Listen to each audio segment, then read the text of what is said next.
था कि network layer क्या होता है, उसकी सर्विसेज होती हैं, उसके बाद फॉरवर्डिंग और आपको रूटिंग के बारे में बताया था। उसके बाद मैंने आपको बताया था कि रूटर जो है उसका क्या आर्किटेक्चर है, किस तरह से। दो किस्म के हमने आर्किटेक्चर पढ़े थे, एक कनेक्शन ओरिएंटेड जो कि वर्चुअल सर्किट था, और कनेक्शन लेस जो कि डेटाग्राम था। फिर हमने डेटाग्राम को थोड़ा सा और डिटेल से देखा था। आज जो हमारा टॉपिक है वो है आईपी डेटाग्राम फॉर्मेट, कि हमारे पास जो नेटवर्क लेयर का जो हेडर है, ठीक है, आपको पता है कि हर लेयर अपना हेडर उसमें इंक्लूड करती है। अगर आपको पुराना लेक्चर याद हो मेरा, जो लास्ट क्लास में दिया है मैंने, इसमें मैंने आपको एक डायग्राम दिखाई थी, ये वाली। इसमें क्या हो रहा है कि हर ये डायग्राम आपको मैं पहले भी दिखा चुका हूँ मिड टर्म से पहले। उसमें हो ये सर रहा था डायग्राम कि नहीं शो हो रही। डायग्राम शो नहीं हो रही, सबके साथ यही इशू है। नहीं सर, हो रही है। अब मेरे ख्याल में आपको फिर वो रीज्वाइन करें तो मेरे ख्याल में आपको नज़र आ जाएगा सही। वरना जो है ना, मैं स्लाइड्स जो खोली हुई है ना, ये वैसे अपलोडेड भी है साइट पे, आप उसको साथ साथ देख भी सकते हैं। मैं अभी स्लाइड नंबर जो है वो 4 पे हूँ। ओके, तो आपके पास उसमें मैं जो जहाँ मैं बात बताना चाह रहा था, इसके लिए स्लाइड की वजह ज़रूरत नहीं है, वो ये बताना चाह रहा था कि एप्लीकेशन लेयर एक मैसेज जनरेट करती है, वो आगे ट्रांसपोर्ट लेयर के पास जाता है। ट्रांसपोर्ट लेयर उसमें अपना हेडर इंक्लूड करती है, ठीक है। अपना हेडर मतलब अगर टीसीपी है तो 20 बाइट का एक हेडर इंक्लूड करेगी, ठीक है। अच्छा, उसके बाद नेटवर्क लेयर पे हम आ जाते हैं। नेटवर्क लेयर अपना हेडर इंक्लूड करेगी। अब वो हेडर क्या होगा, वो भी 20 बाइट्स का ही होता है। मिनिमम 20 बाइट्स का होता है और मैक्सिमम 60 बाइट्स का होता है, बाकी ऑप्शनल होता है। तो अब उसके बारे में हम पढ़ने लगे हैं कि ये हेडर क्या करता है, इसमें क्या क्या फील्ड्स होती हैं, इसका क्या पर्पज है, ठीक है। सबसे पहले पहले हेडर में पहली पहली जो चीज़ हम देखने लगे हैं वो है वेरिएंट, कि हमारे पास ये जो हेडर है, ये आईपी वेरिएंट कौन सा वाला है, ये आईपी वेरिएंट 4 है या आईपी वेरिएंट 6 है। असल में आपको मैंने बताया था कि दो किस्म के आईपी के वेरिएंट हैं, एक आईपी वेरिएंट 4 है, एक आईपी वेरिएंट 6 है। जो पुराना वाला है वो आईपी वेरिएंट 4 है, जो नया वाला है वो आईपी वेरिएंट 6 है। तो हमारे पास अब काफ़ी ऐसे डिवाइस हैं जो आईपी वेरिएंट 6 पे काम करते हैं, बट 4 पे भी कुछ काम कर रहे हैं, या कुछ दोनों पे काम करते हैं, ठीक है। तो इनमें फ़र्क है। पहले आईपी वेरिएंट 4 था, मतलब 2 पावर 32 बिट्स, ठीक है, क्योंकि वो 32 बिट का था। इसका मतलब 2 पावर 32 बिट जो है वो आपके कॉम्बिनेशन बनेंगे, 2 पावर 32 कॉम्बिनेशन बनेंगे आपके। इतने आईपी एड्रेस, जो कि तकरीबन 4 बिलियन, 4 अरब आईपी एड्रेस होते हैं। बट वो भी कम पड़ गए। फिर हमने क्या किया, हमने 2 पावर 128 मतलब 128 बिट्स का आईपी एड्रेस बनाया है। अब हमारे पास आईपी वेरिएंट 6 जो है वो 128 बिट्स का है। जो आईपी वेरिएंट 4 है वो 32 बिट का है।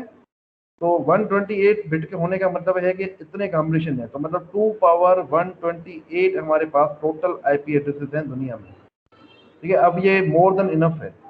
अच्छा, इसके बाद ये जाहिर सी बात है, अभी जो हम हेडर पढ़ रहे हैं सारा वो आईपी वेरिएंट 4 के लिए है। जब आईपी वेरिएंट 4 पढ़ लेंगे, उसमें सारी चीज़ें पढ़ लेंगे, तो उसके बाद मैं आपको पढ़ाऊंगा आईपी वेरिएंट 6। आईपी वेरिएंट 6 में कुछ चेंजिंग है, वो क्या है वो हम जब जाएंगे तब देखेंगे। अच्छा जी, एक तो रेंज बढ़ जाती है, उसके अलावा भी कुछ चेंजिंग है। तो वेरिएंट जो है वो बताता है कि ये जो आपके पास हेडर है ये कौन से बिट के लिए है, ये आईपी वेरिएंट 4 के लिए है या ये आईपी वेरिएंट 6 के लिए, ठीक है। उसके बाद हेडर की लेंथ। देखिए, आपके पास दो चीज़ें हैं, अब ये समझना बहुत इंपॉर्टेंट है। एप्लीकेशन लेयर पे जो मैसेज आपने जनरेट किया ना, दैट इज पेलोड। अब ट्रांसपोर्ट लेयर पे जब आप गए तो जो एप्लीकेशन लेयर से जो डेटा मिली ना, उसे हम पेलोड कहेंगे, और ट्रांसपोर्ट लेयर ने जो अपना हेडर इंक्लूड किया उसे हम हेडर कहेंगे।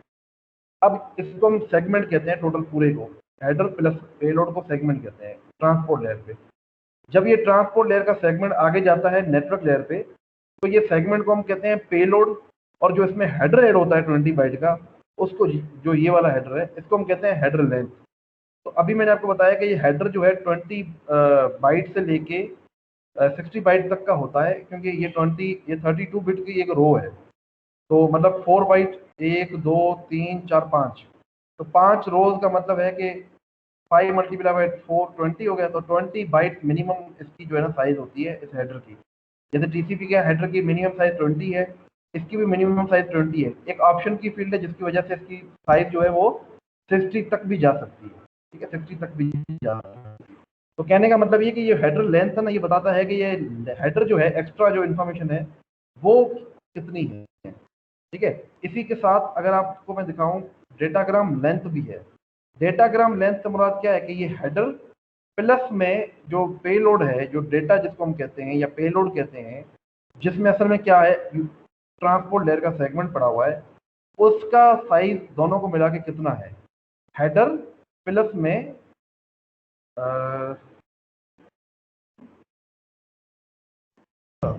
टोटल लेंथ का मतलब है हेडर प्लस डेटा, दोनों को मिला के जो बनता है that is called total length या डेटाग्राम लेंथ। तो हेडर का मतलब है कि सिर्फ हेडर की लेंथ है, और डेटाग्राम का मतलब है कि पूरे डेटाग्राम की। तो अगर आप डेटाग्राम से हेडर निकाल देंगे, फर्ज करें डेटाग्राम आया 60, उसमें से माइनस कर दिया 20 ये हेडर लेंथ, तो बाकी 40 क्या है, पेलोड है आपका, ठीक है। तो ये इसका मतलब है पूरे डेटा के साथ जो है साइज कितना है, और हेडर लेंथ से क्या मुराद है कि सिर्फ हेडर का लेंथ कितना है। उसके बाद एक चीज़ बीच में हमने मिस की है, वो है type of services. Type of service असल में क्या है कि आपके जो डेटा है वो डिफरेंट टाइप की सर्विसेज रिक्वायर कर सकती है। मैंने आपको बताया कि नेटवर्क लेयर जो है वो आपको ये भी गारंटी कर सकती है कि आपका जो डेटा है वो उसका थ्रूपुट जो है वो एक मिनिमम हद तक हो, या उसको डिले जो है सपोज 40 मिली सेकेंड से ज़्यादा नहीं होगा। तो ये चीज़ें गारंटी कर सकती है। इस तरह से आप ये टाइप ऑफ सर्विस जो है ना, वो हर टाइप की सर्विस के लिए कोड होता है, तो वो आपने पीछे सेव किया होता है। अगर वो कोड आप चेक करेंगे कि ये कौन सी सर्विसेज को यूज़ कर रहा है, लेट सपोज आप जो एप्लीकेशन चला रहे हैं वो डिले एक मिनिमम रिक्वायर करता है, तो उसके लिए टाइप ऑफ सर्विस का वो वाला कोड लिखा होगा। ये 8 बिट का टोटल होता है। तो टाइप ऑफ सर्विस की फील्ड बताती है कि ये किस टाइप की सर्विस इसमें चाहिए। ये भी हो सकता है कि ये कोई सर्विस ना मांगता हो। अच्छा, उसके बाद पहली रो तो पूरी हो गई। उसके बाद आता है 16 बिट आइडेंटिफायर।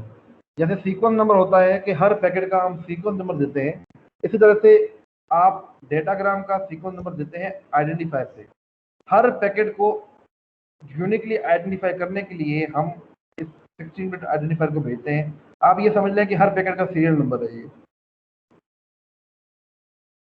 ओके। उसके बाद ये फ्लैग की बिट्स है और फ्रेगमेंटेशन की बात है।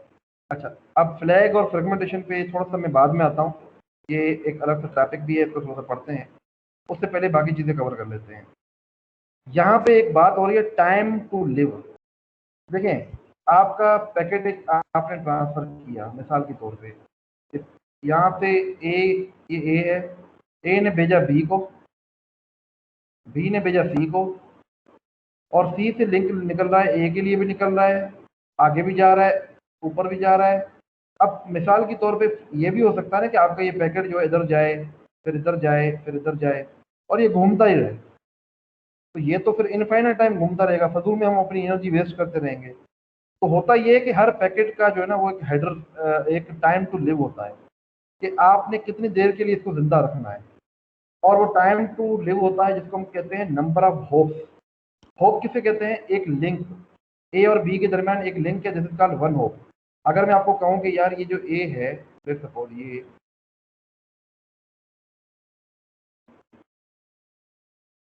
ये डी से कितने दूर है, तो आप कहेंगे सर 3 होप, 1 2 3 होप, ये 3 होप हो गए। आप कहेंगे सर 3 होप दूर है, मतलब 3 लिंक आगे है। तो आपका जो टाइम टू लिव होता है ना, वो आपने नंबर ऑफ होप्स के हिसाब से काउंट किया होता है। मतलब आपका पैकेट जब इधर गया तो बी क्या करेगा, बी इसमें से टाइम टू लिव एक कम कर देगा, सी एक और कम कर देगा, फिर ए के बाद जाके ए फिर और कम कर देगा, और जब वो उसका 0 हो जाएगा तो वो पैकेट हम ज़ाया कर देंगे, हम उसको फर्दर ट्रांसफर नहीं करेंगे क्योंकि वो पैकेट का टाइम टू लिव खत्म हो चुका है। तो नेटवर्क के अंदर जितने भी पैकेट आते हैं उसका एक टाइम पीरियड होता है। जैसे मैंने आपको बताया था ना रिसोर्स रिकॉर्ड, जब डीएनएस का पढ़ा रहा था तब मैं आपको बता रहा था कि रिसोर्स रिकॉर्ड जो है उसका भी एक टाइम होता है, उस टाइम के लिए वो रिकॉर्ड पड़ा होता है, उसके बाद वो डिलीट हो जाता है। तो कोई भी चीज़ परमानेंट सेव नहीं करते, उसको टाइम पीरियड के लिए हमेशा सेव करते होते हैं, ठीक है। उसके बाद अपर लेयर प्रोटोकॉल का मतलब है कि आपका जो ये जो हेडर है, ये जो आपका नेटवर्क लेयर है, वो ऊपर कौन सी लेयर यूज़ कर रहा है। यहाँ पे ये बात बताना अगेन ज़रूरी है कि आपके पास 5 किस्म की लेयर हैं। एप्लीकेशन लेयर, ट्रांसपोर्ट लेयर, आपके पास नेटवर्क लेयर, वैसे 7 भी होती हैं एप्लीकेशन की, फर्दर 2 किस्म भी हैं, एक सेशन लेयर है, एक और भी प्रेजेंटेशन लेयर है। खैर हम 5 लेयर ही पढ़ते होते हैं नॉर्मली। तो एप्लीकेशन के बाद ट्रांसपोर्ट, फिर उसके बाद नेटवर्क, फिर डेटा लिंक लेयर और फिर उसके बाद फिजिकल लेयर। असल में हम जो बुक पढ़ रहे हैं वो है टॉप डाउन अप्रोच, उल्टी बुक पढ़ रहे हैं हम। ठीक है, हम पहले एप्लीकेशन लेयर को पढ़ रहे हैं जो कि हालांकि आखिरी लेयर है, 5वीं नंबर लेयर है। ठीक है, तो ये ध्यान में रखिएगा कि हम उल्टा चल रहे हैं। ठीक है, अपर लेयर से मुराद है कि आपकी जो 4th नंबर लेयर है वो कौन सी है, मतलब आप जो ट्रांसपोर्ट लेयर यूज कर रहे हैं जो कि अपर लेवल पे है वो कौन सी है। तो नेटवर्क लेयर से ऊपर लेवल कौन सी होती है, आपकी ट्रांसपोर्ट लेयर, और उससे ऊपर लेवल कौन सा है, एप्लीकेशन। तो नेटवर्क लेयर जो है ट्रांसपोर्ट में टीसीपी यूज कर रहा है या यूडीपी यूज कर रहा है। अगर टीसीपी यूज कर रहा होगा तो उसका कोड लिखा होगा 6, तो यहाँ पे अगर 6 लिखा हुआ है बाइनरी में तो उसका मतलब ये टीसीपी यूज कर रहा है। यहाँ पे अगर 17 यूज लिखा हुआ है इसका मतलब है कि ये यूडीपी यूज कर रहा है। तो अपर लेयर प्रोटोकॉल का मतलब क्या है कि हम एक कोड रखा हुआ है जिसका मतलब होता है कि ये कौन सी बिट यूज कर रहा है, ये कौन सा जो है ना वो सर्विसेज यूज कर रहा है ट्रांसपोर्ट लेयर की। अपर लेयर का मतलब ये है। उसके बाद आता है हेडर चेकसम, इसका आपको रट्टा लगा होगा हेडर चेकसम का, आपने टीसीपी के अंदर भी पढ़ा हुआ है, यूडीपी के अंदर भी पढ़ा हुआ है। हेडर चेकसम कोई बताएगा क्यों यूज करते हैं। सर एरर आइडेंटिफाई करने के लिए, अगर एरर उसके बिल्कुल, अंदर होगा और तो। ये एरर हेडर के अंदर आइडेंटिफाई करने के लिए है, ये हेडर चेकसम है, ये खाली चेकसम नहीं है। ये सिर्फ हेडर के अंदर बताता है कि चेक एरर है या नहीं है, डेटा के अंदर नहीं बताता। टीसीपी जो है वो डेटा के अंदर बताता है, ये डेटा के अंदर नहीं बताता, ये ध्यान में रखिएगा। ठीक है, code detect error in receive header, ठीक है ना, सिर्फ हेडर के अंदर और तरीकेकार सेम होता है। उसके बाद सोर्स और डेस्टिनेशन की आईपी एड्रेस होती है, जाहिर सी बात है सोर्स है उसका भी आईपी एड्रेस होगा और डेस्टिनेशन है उसका भी आईपी एड्रेस है। क्योंकि आपको मैंने बताया था कि जो नेटवर्क लेयर है वो एंड डिवाइस से लेके दूसरे एंड डिवाइस तक वर्क करती है। तो जाहिर सी बात है उसमें हर डिवाइस जो है वो यूनिकली कैसे आइडेंटिफाई होगा, वो यूनिकली आइडेंटिफाई होगा यूजिंग आईपी एड्रेस। ठीक है, उसके बाद ऑप्शन की फील्ड होती है। ऑप्शन की फील्ड नॉर्मली टीसीपी की तरह हम इसको यूज़ नहीं करते क्योंकि हमारा हेडर बढ़ जाएगा, और जितना हेडर बढ़ेगा उतनी हमारी एक्स्ट्रा इन्फॉर्मेशन बढ़ेगी। तो हमारा काम ये होना चाहिए कि जो काम की चीज़ है वो ज़्यादा पहुँचाए, एक्स्ट्रा इन्फॉर्मेशन कम पहुँचाए। ठीक है, तो ऑप्शन की फील्ड में क्या हो सकता है कि मिसाल के तौर पे हम कोई पैकेट भेज रहे हैं नेटवर्क के अंदर और हम उसको देखना चाहते हैं कि वो किस किस रूटर के थ्रू गया है, तो वो पाथ पूरा हम ट्रेस कर सकते हैं। टाइम स्टैम्प लगा सकते हैं कि नेटवर्क टाइम कितना ले रहा है, तो उस हिसाब से फिर हम डिले वगैरह सेट कर सकते हैं, गारंटी दे सकते हैं कि यार कितना डिले मिलेगा। तो काफ़ी डिफरेंट मशीन लर्निंग एप्लीकेशन के लिए ना हम यूज़ करते होते हैं इस ट्रांसपोर्ट लेयर को। ठीक है, यहाँ तक क्लियरिटी है। यहाँ पे कोई इशू आपको। No sir. अब हमारे पास यहाँ पे बात रह गई है एक फ्लैग बिट की और दूसरा फ्रेगमेंटेशन की। अब देखिए फ्रेगमेंटेशन और आपके पास जो फ्लैग बिट्स हैं, बिट्स इनका थोड़ा सा मैं बता देता हूँ आपको। ठीक है, आपका नेटवर्क ये है। अब नेटवर्क के अंदर आपके पास डिफरेंट रूटर हैं, डिफरेंट पाथ हैं। एक मैंने आपको चीज़ बताई थी MSU, MSE maximum segment size. ठीक है, M maximum segment size, MSS sorry, maximum segment size का नाम मैंने जिक्र किया था आपको जब मैं ट्रांसपोर्ट लेयर का टीसीपी पढ़ा रहा था। अब नेटवर्क लेयर में होता क्या है कि नेटवर्क लेयर में ना MTU होता है, मैक्सिमम ट्रांसफर यूनिट। ये जो वायर है ना इसकी कैपेबिलिटी है कि इससे बड़ा जो है ना वो पैकेट ट्रांसफर नहीं कर सकता। तो इसने क्या किया है, लेट सपोज ये 400 बाइट का पैकेट था, तो आगे जो है वो लेट सपोज ये 100 बाइट कर सकता है। तो हमने क्या किया, इसके टुकड़े किए हैं। ठीक है, इसके हमने टुकड़े किए हैं। कितने टुकड़े किए हैं, 3 टुकड़े किए हैं। डिपेंड करता है कि हमारे पास नेटवर्क के अंदर कितनी चीज़ें हैं। तो हम असल में क्या कर रहे हैं कि नेटवर्क की कैपेबिलिटी के हिसाब से हम क्या करते हैं, अपने पैकेट्स को टुकड़े करते हैं, पैकेट के हिस्से करते हैं। इस पैकेट के टुकड़े को करना इज कॉल्ड फ्रेगमेंटेशन। एक लार्ज डेटाग्राम को स्मॉल चंक्स में तोड़ना इज कॉल्ड फ्रेगमेंटेशन। क्यों तोड़ रहे हैं? क्योंकि हर लाइन की कैपेसिटी अपनी है, वो उससे बड़ा पैकेट नहीं ले सकता। जैसे मोटरवे है, मैं आपको कहूँ कि यार उसकी गुंजाइश ज़्यादा है बट एक लिमिटेड है ना। एट ए टाइम पे हम सारी लाइन इकट्ठी कर लें तो 8 गाड़ियाँ चल लेंगी, 8 से ज़्यादा तो नहीं चल सकती, या उससे कम चलेंगी, उससे ज़्यादा नहीं चल सकती। तो कहने का मतलब मेरा ये है कि आपके पास नेटवर्क की जो गुंजाइश होती है उस हिसाब से आप पैकेट की फ्रेगमेंटेशन करते हैं। फ्रेगमेंटेशन का मतलब क्या हुआ कि हम पैकेट के टुकड़े करते हैं, ठीक है। तो ये बिट्स ये जो आपका जो फ्रेगमेंटेशन ऑफसेट है और जो बिट्स हैं, ये असल में इस फ्रेगमेंटेशन के लिए इस्तेमाल होती है। देखिए ना, हमने टुकड़े किए हैं, हमने टुकड़े किस तरीकेकार के हिसाब से करने हैं, कैसे करने हैं, और उसको फिर वापस रिकम्बाइन भी करना होगा, तो कैसे करेंगे रिकम्बाइन। तो ये सारी चीज़ें देखने के लिए ये दोनों चीज़ें इस्तेमाल होती हैं। इसको हम अभी डिटेल से देखेंगे कि ये कैसे, क्योंकि ये आपको एग्जाम में भी आता है और आपको असाइनमेंट का क्वेश्चन जो आखिरी है वो भी यही है, ठीक है। तो ये फ्लैग 3 बिट का होता है, जिसमें से 1 बिट रिजर्व होता है फॉर समथिंग। 1 बिट जो है इस फ्लैग से वो रिजर्व होता है पहले से,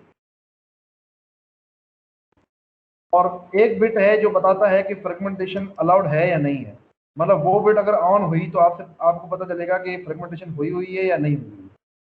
और 1 बिट है जो बताता है कि ये जो टुकड़े हैं ये आखिरी टुकड़ा है, ठीक है। जाहिर सी बात है, अगर आपके पास 5 टुकड़े हैं तो आपको पता चलना चाहिए कि 5वां नंबर टुकड़ा कौन सा है। तो ये थोड़ा सा हम डिटेल से देखते हैं कि ये कैसे होता है। तो फ्रेगमेंटेशन के अलावा तो बाकी सारी चीज़ें आई होप कि आपको क्लियर हो गई होंगी कि क्या है। यहाँ तक क्लियरिटी है?